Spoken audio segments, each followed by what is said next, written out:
Holly, welcome back. Today I'm sharing with you our homeschool plans for this summer. I went back and forth whether I wanted to do something educational in a more formal way this summer, and I decided to go ahead and do that just to keep my kids from summer slide, just to keep their academic learning going and moving forward a little bit. I think it's going to make transition into the next school year a little more seamless and easier for them if we decide to go ahead and move forward with more formalized summer educational plans. So I looked at the calendar and I finally broke it down because we've actually been, down at school for a few weeks now, and we're approaching 3 weeks of being, completely free from school and just them having a free and open schedule to play and have fun. And we've done some different activities and things like that. And what I've decided to do is to incorporate about 5 to 6 weeks of learning back into their schedule. I feel like they are needing some structure. I am getting a little bit of mom on board. What can I do? What can I do next? And I think this would kind of help them fill in some of the summer gaps when they're bored, even though it's going to be a little bit more structural. Okay, first of all, I want to say that my kids, I have lots of fun planned for them this summer, and the learning is actually going to be quite minimal compared to the fun and exciting things that they're going to do. And I believe that the way we're going to be learning is going to keep it fun and exciting for them also, where it doesn't necessarily feel like, oh, I'm having another school day in the middle of summer when I should really be off and just playing and having fun. The areas that are most important for me for my kids right now is just to continue their reading and to continue developing in their mathematics. And so those are going to be the two areas that we dive into and stay focused on in the next 5 to 6 weeks. And then once this is over, we will take another 3-week kind of free-for-all break before we get started with our fall semester of school. Okay, so now let's talk about reading and what that's going to look like in our homeschool for the summer. Reading is going to basically be about 30 minutes a day for each of my children.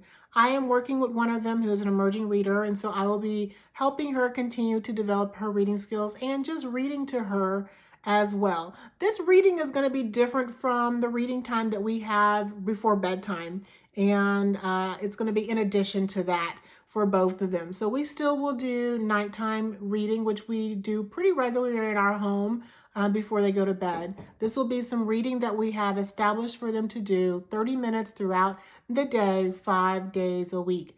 And so Monday through Friday, there will be some time set aside for each of them to focus on reading for 20 to 30 minutes. And to make the reading fun, what we're going to do is we're going to be visiting various libraries around the area, since I know a lot of libraries are open. Again, we were having to do drive-through libraries, but libraries are opening back up. So we're excited to get out and to go to several of the different libraries around our area. And I think that'll be fun and exciting for them to see and to experience. And, we can sit there and do reading right there in the library for 30 minutes. Even if we don't have a library card to that particular library, we can still use it that way. If they're allowing you to stay in, I think most libraries are letting people stay in for at least 30 minutes. They haven't even lifted that limitation at this point, area that I live in. So that's what fun summer reading is going to look like as far as the library is concerned. And then also visiting bookstores, visiting bookstores and going to some bookstores in the area. I'll probably pick them up a book, 1 or 2 books this summer, 2 new books that they can select. We may do one for our summer homeschooling in June and then pick up another fun book for July for them to read. And it's always fun and more exciting and engaging for them when they are involved in actually selecting something that they can keep. Now they also select things at the library also, but when we're adding to our home library, I think that's always fun and exciting for them to experience. Okay, so let's talk about math and what math is going to look like, continuing learning in math and homeschooling math through the summer. As far as math is concerned, what I have laid out and what I have planned is math games. So see, I'm trying to keep it very fun and in a different way of learning, even though there will be the structure of 30 minutes of math per day per child. Just like I said, to keep them from summer slide, we want to keep them growing and developing and I know that it's very important for them to be able to rest their mind and take a break, because I've seen that. I've seen the benefits that come from that, and how it just allows some time for everything they've learned to just sink in. And then when we start back up, it's just amazing how they've had that time to process everything they've learned, and that they are just that much ahead. And so that's why we are having the 3-week break before, and we're having a 3-week break after, and we're just doing that middle. It's about 5 to 6 weeks of more intentional learning. Okay, so now back to math. Math games. We're going to be doing online math games, as well as other type of math games, like style math games, like board game math games, which we actually have some at home. It's going to be fun, and I'll try to be as creative as I can in trying to find other ways that we can do speed math and continue learning basic fundamentals of math for the grade levels that they are going into, which is kindergarten and second grade. Okay, so that's math. So as I mentioned, reading and math are going to be the core academic areas that we're focusing on in our summer homeschool learning plans. And and I also mentioned that there's a ton of fun that my kids are doing as well. So these areas of fun actually fall into other curriculum categories, such as art, physical activity, and also music. So with that being said, their schedule, which they've already begun, has been full of physical activities such as cycling, so just being out riding their bikes, and also swimming is one of those, and gymnastics. So those are kind of the 3 areas that they are getting their physical activity from outside of just playing on the playground. I'm hoping to incorporate some other fun things as well as things open back up. I'm thinking maybe roller rink or something like that. We'll see where things are, how things progress, and what's available for them to take part of, and what I'm comfortable with as a family in as far as activities are concerned outside the home.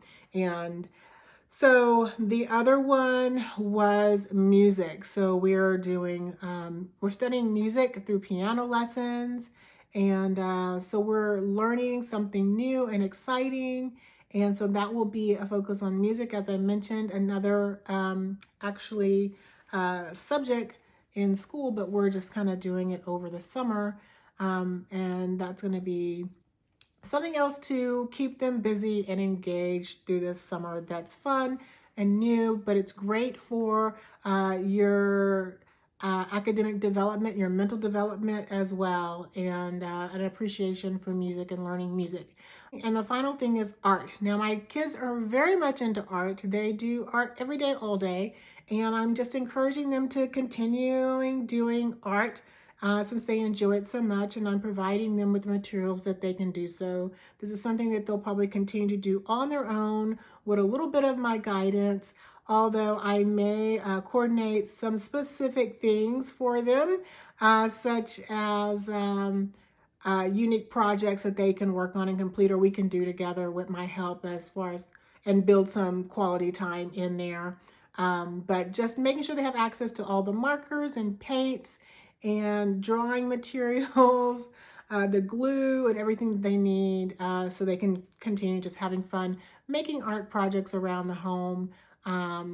And in regards to just other fun things that they've been doing, they, of course, outside of this more structured and planned academic focus, so that we can continue learning through the summer, and outside of the other scheduled activities that I have for them in music, art, and physical activities. Like I mentioned, they'll be on the playgrounds, and they'll be able to play in the sprinklers and do our water slides and things like that. And some of the things that I mentioned in my video about fun things to do in the summer, which I'll link for you to check out. And on top of that, you may have also seen my video about summer chores. We're going to also kind of stay focused on summer chores and everything. So I feel like that, the bulk of it is really a break for them. And the summer curriculum is basically going to be very organic and we're going to kind of go with the flow and just make sure that they are each getting in that 1 hour of day, split between 30 minutes for reading and 30 minutes of mathematics, built into their summer for 5 to 6 weeks. And so that's our summer plan for our homeschool. We all needed a break, and now, like I said, we're approaching 3 weeks. Everyone's getting a little antsy, and I think it's a perfect time to kind of rebuild just a little more structure in there, focused around some of the academic learning for my girls.